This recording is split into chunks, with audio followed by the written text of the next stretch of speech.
tardes, espero que hayáis cogido un poco de aire porque Jesús, qué calor hace aquí dentro. Me han dado un ratito y como han dicho, pues soy abogada del Estado en Las Palmas, con lo cual lo que yo os puedo aportar aquí es la visión un poco del sistema normativo que hay, ¿no? Y tampoco nos podemos engañar, es un sistema normativo que es de hecho el que está amparando toda esa inmigración masiva que nos está llegando, con lo cual quiero dividirlo y no quiero sonar muy profesora de universidad, no sé si alguno estudiáis Derecho, espero no, así, ¿vale? Espero no traeros a la memoria aquí una clase como si fuera un lunes, pero bueno, para que entendamos qué es lo que está amparando todo esto, porque realmente no se está haciendo contra la ley, algunas cosas sí, pero otras no, y ese es el problema, ¿no? Lo voy a dividir, como os digo, un poco en la primera fase, que es la fase de extranjería, y después ya hablamos un poco de la adquisición, pérdida, privación de la nacionalidad. En tema de extranjería, realmente la normativa que existe ya nos permitiría esa primera fase, que por cierto, enhorabuena a quienes han hecho la página de remigración, porque realmente está muy bien hecha, ¿no? Y cuando llegas a la parte final y te dice las 3 fases en que podría consistir la remigración, hay una primera que realmente no requiere más que nada más que aplicar la normativa que ya está vigente. ¿Cuál es el problema aquí? Bueno, pues en tema de extranjería tenemos que tener en cuenta que es una competencia de la Unión Europea, ¿vale? La política de retorno es una política común, con lo cual tenemos siempre que tener en cuenta lo que viene de allí. Ahora bien, luego os comentaré que está habiendo un cambio de paradigma bastante importante. ¿Cómo entran los extranjeros en España? Todos lo sabéis, ¿no? Vía aérea, vía marítima. La vía marítima no es solo, curiosamente, que vengan en patera, en Ceuta nadan todos los días, creo que son como 60 inmigrantes de Marruecos hacia España, y la vía terrestre. Yo sé que aquí, por número, llama siempre mucho más la atención la vía aérea, pero no podemos despreciar, por así decirlo. Quizás yo estoy muy sensibilizada porque vivo en Las Palmas de Gran Canaria, entonces claro, pero no podemos despreciar para nada esas imágenes de las pateras llegando, aunque algunos las utilicen para decir eso es la inmigración ilegal, cuando realmente es un porcentaje muy pequeño. ¿Cuál es el...? Hay un ruidillo por ahí, ¿no? Bueno, perdón. ¿Cuál es el mensaje que transmite el ver constantemente entrar una patera y el hecho de que salga Salvamento Marítimo a coger la patera y llevarla al puerto? Bueno, transmite que no tenemos fronteras. Y aquí, pues si hay varios estudiantes de Derecho, sabréis que uno de los elementos definitorios fundamentales de una nación es el hecho de que su territorio y sus fronteras estén protegidas. Con lo cual, si ya de entrada estamos mandando un mensaje constante, televisado, en internet constante, de que no existen fronteras, ya estamos, digamos, claudicando, ¿no? Estamos diciendo, bueno, pues aquí se puede hacer lo que uno quiera. Con lo cual, sin darle mayor importancia de la que tiene, pero sin tampoco despreciar el mensaje que manda, como digo, esas entradas. Aquí se suele diferenciar, y yo creo que es un error, entre los inmigrantes legales o ilegales en función de que entren por puesto habilitado, o sea, por aeropuerto o por puerto, o que entren a las bravas, ¿no? Pues llegando a la playa o nadando por el mar. No existe tal diferencia, realmente es una diferencia artificial. Y no lo digo porque legal e ilegal ya no sea una dicotomía realmente sobre la que haya que pivotar, sino porque realmente quien entra por puesto habilitado, o sea, quien viene al aeropuerto, vienen con un visado de turista cuando no son turistas, con lo cual vienen en fraude de ley, vienen engañando, vienen utilizando la ley para un fin contrario al previsto en la norma. Con lo cual, ya de entrada cuando os dicen, no, es que esos son legales, no son legales. Y no lo son nunca. O sea, el único inmigrante legal es el que viene desde su país con un permiso de residencia y con un visado de residencia y trabajo, lo cual es un porcentaje, como os podéis imaginar, muy pequeño. Con lo cual, la próxima vez que os digan, no, porque esos han entrado con visado de turista, son legales. No son legales. No lo fueron en el momento en que entraron y desde luego no lo son cuando el visado expira. ¿Qué ocurre con esas entradas irregulares? Bueno, pues lo que prevé la ley de extranjería es que realmente automáticamente debería producirse una devolución. Es más, prevé que se produzca una detención del inmigrante en los antiguos CIES, que ahora ya ni se habla de ellos porque no se utilizan, son los centros de internamiento de extranjeros, en los que se les integraba hasta que se les metía en el siguiente avión. Si era en el aeropuerto, pues es en la sala de devoluciones de Barajas, etc. Esto se ha dejado de hacer, es muy llamativo, pero hasta el año 2018-2019 había unas 60.000 entradas irregulares y se producían más de 50.000 devoluciones, para que veáis un poco el porcentaje. En el último año en que he encontrado datos, que fue 2024, hubo otra vez aproximadamente 60.000 entradas irregulares y se produjeron 500 devoluciones. Con lo cual, ¿qué existe? Bueno, pues hay un cambio, por algún motivo, que ya cada uno pues podemos desarrollar y podemos imaginar, en la voluntad política, y se ha dejado sencillamente de aplicar la ley vigente, porque la ley sigue estando, como os digo, en vigor. Bien, ¿qué pasa en el aeropuerto? Realmente en el aeropuerto esas entradas irregulares no son como las que se producen en Patera, ¿no? Porque en Patera llega la Cruz Roja, les da la bienvenida y se los reparte a las ONGs, es decir, es un disparate. En el aeropuerto no ocurre eso, quien les recibe es un policía nacional, y lo primero que comprueba es que efectivamente el visado de turista es cierto. Sí que se producen devoluciones, lo que pasa es que ha aumentado tantísimo el nivel de entradas que las devoluciones pues son inviables. Y luego además ahí, por romper una lanza en favor de los funcionarios que están aquí ejerciendo su labor, tienen las manos bastante atadas, porque prácticamente el único motivo por el que tú puedes rechazar a ese visado de turista es porque consideres que te está engañando, ¿no? Entonces, ¿cómo lo puedes considerar? Bueno, pues vale, el señor viene con 3 maletas de 25 kilos, vale, bueno, eso no es un motivo, eso no prosperaría en un juzgado. ¿Por qué lo hacen normalmente? Por insuficiencia de medios económicos. Entonces, los rechazos normalmente se producen por eso, ¿vale? Luego iremos con el tema del asilo. ¿Cómo regularizan su situación, ¿no? Vamos a partir de la base de que cualquier extranjero que está en situación irregular tiene obligación de salida. No hace falta que se lo diga a nadie, es una obligación que le impone la ley. Con lo cual, está cometiendo una infracción continuada cada día que pasa en territorio español sin irse, cuando está sin papeles. Es decir, cuando dicen esto de no, sin papeles, no es un crimen, tal, se deshumanizan, ¿no? Bueno, no es un crimen, es una infracción, efectivamente, y debería estar saliendo del país.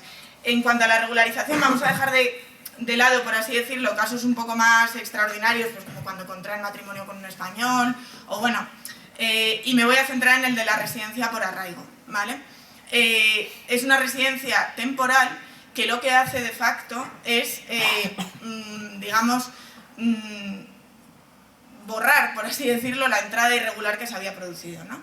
Estás diciendo, bueno, tú has entrado irregularmente, pero como llevas un tiempo viviendo en España, con que me demuestres que tienes un mínimo arraigo, que es un concepto absolutamente pervertido ya, pero bueno, con que me demuestres que tienes un mínimo arraigo laboral, social o ahora incluso formativo, es decir, basta con que te hayas apuntado a un curso de cocina, ya te voy a dar un permiso de residencia. El permiso de residencia temporal y de trabajo por arraigo. Y entonces esa residencia se convierte en legal con los efectos que luego tienen en tema de nacionalidad que ahora veremos. Para que os deis cuenta, aquí hasta el año pasado el plazo de residencia para poder acudir al arraigo era de 3 años. Entonces, bueno, pues tú presentabas los papeles, demostrabas, en muchos casos con el pasaporte, porque al final el que ha entrado con un visado de turista le han sellado el pasaporte, con lo cual con eso ya demuestra que lleva 3 años aquí. Pues bueno, el que ha entrado en patera pues traerá el empadronamiento o lo que sea. Demostrabas 3 años de residencia, permiso de residencia temporal por arraigo. Ahora se aprobó un reglamento de extranjería nuevo el año pasado, para que veáis que esto es fácil, o sea, es que se modifica con un reglamento, no es más. Y se ha reducido a 2 años e incluso excepcionalmente a 1 año de residencia, es decir, no es nada, es poquísimo, ¿vale? Los requisitos son acreditar que vive o trabaja aquí, ni siquiera tiene que acreditar que trabaja, basta con acreditar que reside aquí, acreditar unos mínimos medios económicos que se supone que acreditan que se puede mantener, pero que el importe mensual, para que os hagáis una idea, son unos 600 euros aproximadamente, que bueno, hombre, con 600 euros al mes pues se puede vivir, pero muy bien no, se puede mal vivir más bien, ¿no? Bueno, pues con eso basta. Y la ausencia de antecedentes penales, tanto en España como en el país en el que haya residido los 5 años anteriores. Bien, eso es lo que a muchos les impide, de hecho, y les hace continuar en su situación irregular, que han cometido algún tipo de delito. ¿Qué pasa con la regularización extraordinaria? Solo voy a hacer un pequeño apunte y espero no estar aburriéndoos mucho con temas técnicos. Esta regularización extraordinaria, que para que os hagáis una idea, entra en vigor la semana que viene, o sea, creo que la van a aprobar el martes. Es un reglamento, con lo cual se puede recurrir ante el Tribunal Supremo por si alguien se anima, ¿vale? Reduces drásticamente los requisitos para acudir a ese permiso de residencia. De ese plazo general de 2 años pasa a 5 meses, que basta con que hayan sido antes del 31 de diciembre de 2025, con lo cual imaginaos la cantidad de gente que lleva viviendo más de 5 meses antes de 31 de diciembre de 2025, o sea, es una barbaridad. Luego, y solo exige eso, no exige acreditar capacidad económica. Y la ausencia de antecedentes penales tiene que acreditarse exclusivamente con un certificado del país de origen. ¿Qué pasa si tú lo has pedido y el país de origen no te lo da? Que tú rellenas un papelito que se llama declaración responsable. Si alguno tenéis algún negocio, seguro que habéis tenido que rellenar alguna declaración responsable para la administración en vuestra vida, que es básicamente un papelito donde pones palabrita del Niño Jesús, te digo que no tengo antecedentes penales. Y con eso vale. Han puesto todo tipo de pegas el Ministerio del Interior, el Consejo General del Poder Judicial, la Policía Nacional, los sindicatos de Policía Nacional. Da igual, se va a aprobar y entrará en vigor. ¿Vale? Con lo cual se regularizarán, pues ellos dicen 500.000, van a ser más, evidentemente, y luego, sobre todo, en el momento en que te regularizas, puedes traerte por reagrupación familiar bueno, pues desde ascendentes en grado hasta descendentes. O sea, se pueden traer realmente a mucha gente. Bien, ¿qué ocurre? ¿Cómo podemos expulsar a un extranjero? Se le puede, esa devolución por entrada irregular que ya he comentado antes, ¿vale? Que es automática, no exige un procedimiento, es automática, usted ha entrado por donde no debe, se va, ¿vale? Pero luego existe el procedimiento de expulsión, que es un procedimiento sancionador. Como estamos aparentemente aún en un Estado de Derecho, pues se le exige ciertas garantías, se le da plazo de alegaciones, puede recurrir, etcétera, etcétera, y es sobre todo por dos motivos. El primero, que es fundamental, es por situación irregular, con lo cual ya no es solo que tengas obligación de salida, sino que te pueden imponer una sanción, y esa sanción es de expulsión. La ley orgánica lo que permite es multa o expulsión, la multa es de 501 euros, ¿de acuerdo? El Tribunal de Justicia de la Unión Europea, que aquí ha hecho mucho daño, ¿vale? Porque ha tenido muchas idas y venidas, hubo una época en que obligaba primero a poner multa y si reincidía ya le expulsas. Pero bueno, eso ha tenido muchas idas y venidas y ha limitado mucho la actuación de la administración. Después está la expulsión por comisión de un delito que esté castigado con pena superior a 1 año de prisión, o sea, delitos relativamente leves. No hace falta que sea un terrorista, con que cometa un robo relativamente grave, una desobediencia a la autoridad, tal, en teoría se puede expulsar. Yo llevo 13 años, creo, ejerciendo como abogada del Estado. Cuando empecé, esta expulsión por delitos y la expulsión por situación irregular eran muy habituales. Y no solo se acordaban, sino que se ejecutaban. O sea, salía de la cárcel el delincuente y le montaban en un avión de vuelta.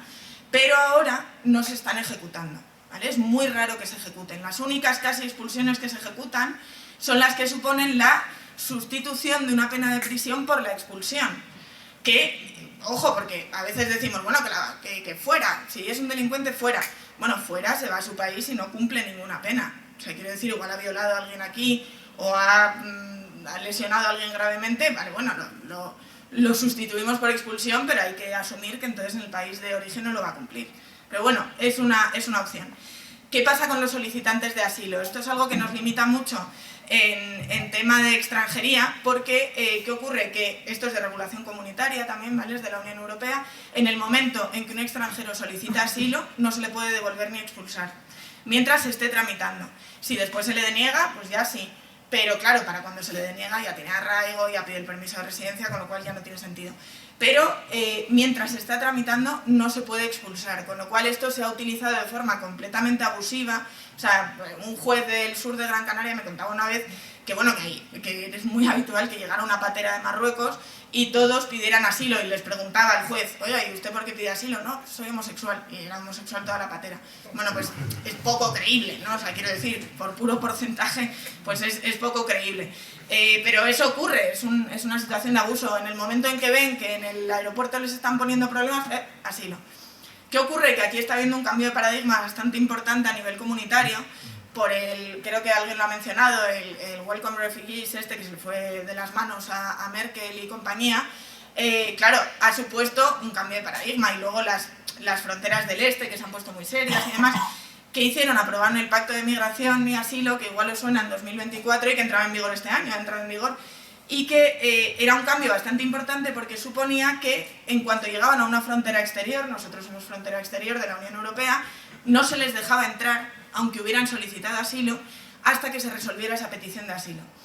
Y si una vez resuelta se le denegaba, tampoco le dejabas entrar, sino que se prevé la creación de centros especiales en frontera o cerca de la frontera, para que en un plazo máximo que establece la ley, que tampoco me voy a meter en eso, se les devuelva, ¿vale?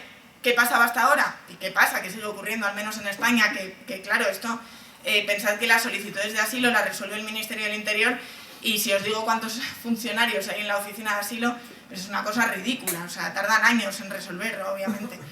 ¿Qué pasaba hasta ahora? Ya os digo, que piden el asilo pero entran, y se les da de hecho una tarjetita que incluso les permite trabajar, es decir, estás ya dándoles automáticamente esa vía para regularizar vía arraigo en caso de que se les deniegue el asilo. Con lo cual, esto es muy importante que la propia Unión Europea haya cambiado la norma, ¿vale? Ahora falta implementarla.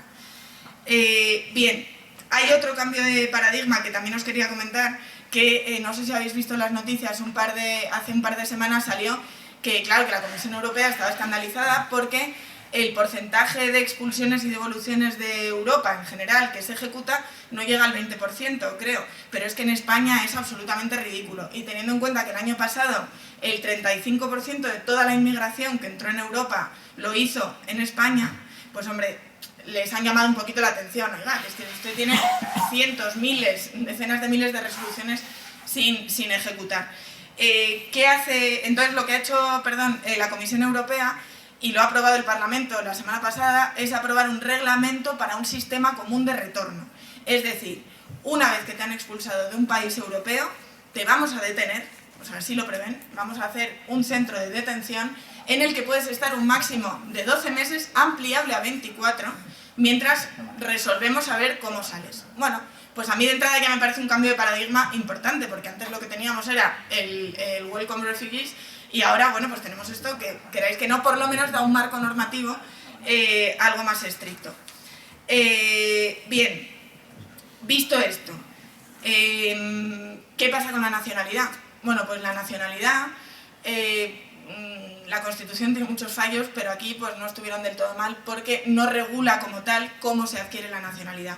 Lo único que establece el artículo 11 de la Constitución es que los españoles de origen no pueden ser privados de su nacionalidad, ¿vale? Sí la pueden perder, o sea, hay una diferencia ahí conceptual entre pérdida y privación, pero bueno, no se les puede privar coactivamente de su nacionalidad. Para que os hagáis una idea, españoles de origen, básicamente somos los nacidos en España de padres españoles, o sea, no hay un concepto amplio de españoles de origen, ¿vale? Sí que hay otros supuestos, pero son muy residuales. Con lo cual, ¿qué tenemos? Españoles de origen por un lado, y ¿cómo se llaman los otros? Españoles por naturalización, españoles derivativos, etc. No sé si os acordáis que os comentaba que en la extranjería es competencia de la Unión Europea, con lo cual, bueno, pues al menos de momento y siendo realistas, estamos bastante vendidos a lo que venga de allí. Pero sin embargo, en nacionalidad es una competencia exclusiva del Estado, ¿vale? Es una competencia exclusiva de los Estados miembros en lo que la Unión Europea no interviene para nada. O sea, igual que en otros casos hay competencia compartida, se entiende obviamente que conceder la nacionalidad es un acto de soberanía supremo, ¿no? Es el acto de soberanía pues casi primordial, ¿no? Tú estás decidiendo a quién permites ingresar en tu comunidad jurídico-política, con lo cual obviamente ahí pues la Unión Europea no tiene, al menos de momento no tiene nada que decir y no parece que eso vaya a cambiar. Aquí, si me permitís, ahora me meto con la normativa del Código Civil, pero incluso el Tribunal Europeo de Derechos Humanos, que a veces nos la lía, bueno, pues es el de la doctrina Parot y cosas así, o sea, a veces la lía bastante parda, pero en esto lo que ha dicho es que no existe un derecho a la nacionalidad, con lo cual la privación de nacionalidad puede ser perfectamente legítima y perfectamente conforme a derecho. Ahora bien, obviamente pone una serie de requisitos. Pone un requisito bastante importante, que sea una medida prevista por la ley, ¿vale? Bueno, pues bien, que haya unas garantías procedimentales, es decir, que se lo comuniques al afectado, que le desplace alegaciones, que haya control judicial de la medida, y después que no sea arbitraria ni desproporcionada en sus consecuencias. Pero incluso permite que se den situaciones de apatridia, o sea, para que veáis hasta qué punto dejan, por así decirlo, manga ancha. ¿Vale? Lo tienen como, obviamente se valoraría a la hora de valorar la desproporción y demás, pero incluso si se da una situación de apátrida, que hombre, obviamente es poco deseable que haya apátridas por el mundo, pues incluso en esos casos no es automático que la privación de nacionalidad sea contraria a derecho. Vale, ¿qué ocurre, como os decía, con la adquisición de la nacionalidad no originaria? Hay 3 vías, que es por opción, por carta de naturaleza. Por ejemplo, esta semana creo que se lo han dado a este líder venezolano, a este líder opositor de Venezuela, ¿cómo se llama? Leopoldo López, exacto, le han dado por carta de naturaleza. Bueno, son absolutamente extraordinarias, con lo cual nos vamos a centrar en la que es principal y la que es, digamos, más, para mi gusto, más conflictiva, que es la adquisición de nacionalidad por residencia. Esa adquisición tiene que cumplir, bueno, 3 requisitos fundamentales. El primero es un tiempo de residencia legal, continuada e inmediatamente anterior al momento de solicitud de la nacionalidad. Ahí es donde el permiso de residencia por arraigo supone un problema. Y ojo, porque el permiso de residencia por arraigo se puede eliminar. O sea, es modificar una ley orgánica y modificar un reglamento, ¿vale? Eso no está previsto como tal por la Unión Europea, con lo cual podríamos eliminarlo sin mayor conflicto comunitario, etc., ¿vale? Pero bueno, ese tiempo de residencia legal, el general, que es casi el menos aplicado, pero bueno, es de 10 años. El siguiente es de 5 años, que es para los refugiados, ¿vale? Para los que tengan reconocido el estatuto de refugiado.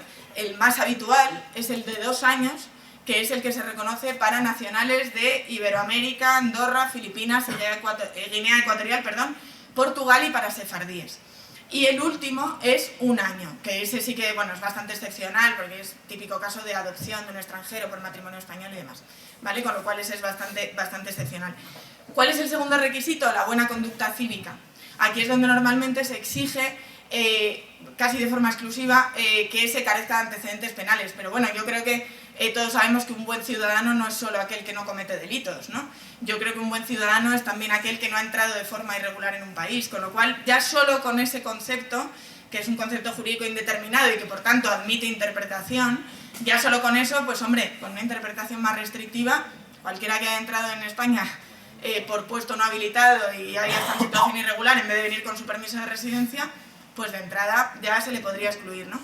Y por último, se le exige un suficiente grado de integración en la sociedad española. Esto realmente, bueno, pues lo exiges, pero con 2 años de residencia legal, o 1 o 5, pues probablemente no haya un suficiente grado de integración, ¿no? Y mucho menos con estos números tan masivos de inmigración que implican realmente que es inviable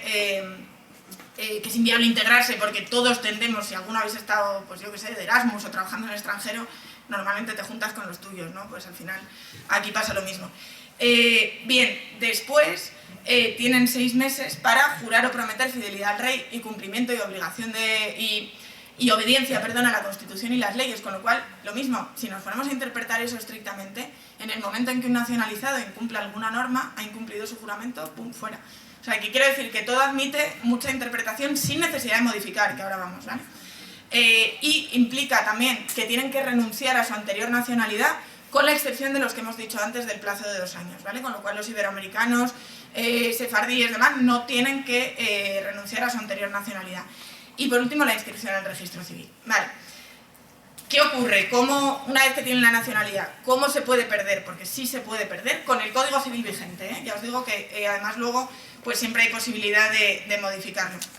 El Código Civil lo que prevé, bueno, hay 2 supuestos muy raros, que es ponerte al servicio de las armas de un país extranjero o tener cargo en el gobierno con la prohibición expresa del gobierno español. O sea, no sé si se ha dado alguna vez, la verdad, pero bueno, ahí está, ¿no? Y luego hay una que yo creo que se explota poco, que es pérdida por haber usado exclusivamente durante 3 años la nacionalidad a la que en teoría habías renunciado. Es decir, el típico marroquí, que a él sí que se le exige renunciar, que se jubila y se va a Marruecos, ¿vale? Pues hombre, igual cuando lleva 3 años allí y lo único que hace de España es cobrar la pensión, pues igual sí que podemos pensar que ha dejado de usar la nacionalidad española, ¿no? Y luego hay un caso que sí que se da más habitualmente, que es cuando hay una sentencia que declara que la nacionalidad se ha obtenido usando falsedad, ocultación o fraude. Esto es muy habitual cuando se anula el permiso de residencia previo. Hay un supuesto bastante habitual que es simular contratos de trabajo para hacer un permiso de residencia por arraigo. Viene la inspección de trabajo años después, lo destapa y le acaban anulando ese contrato de trabajo, con ello el permiso de residencia, y si ha adquirido la nacionalidad, la nacionalidad. A día de hoy, estas son las vías de pérdida, ¿vale? No hay otras. Con lo cual, pensad que el Código Civil es una ley ordinaria, con lo cual, con una ley ordinaria se puede modificar con el Parlamento. Lo que pasa es que hace falta quien lo presente, quien lo apruebe y demás. Pero realmente, con incluir, aquí se puede ser muy creativo, ¿no? Pero con incluir de nuevas, ex novo, como se dice en derecho, y hacia el futuro determinadas causas muy básicas del tipo quien cometa un delito, punto, ni grave, ni no grave, ni nada, un delito. Quien viva exclusivamente de ayudas sociales durante X tiempo. Es decir, admite mucha creatividad, si me permitís, sin ponernos en temas que probablemente a día de hoy, con este panorama, pues sean, a día de hoy, sean muy difíciles de llevar a cabo. Pero ya solo con esto, aplicando la ley de extranjería, modificando 3 cositas del Código Civil, gran parte, por lo menos de lo que se propone en la página de Remigración, que ya os digo, no son locuras, se pueden realizar, pues ya con eso tienes bastante resuelto. Y nada, espero que os haya sido de utilidad y muchas gracias por invitarme y por la valentía que tenéis quienes habéis venido.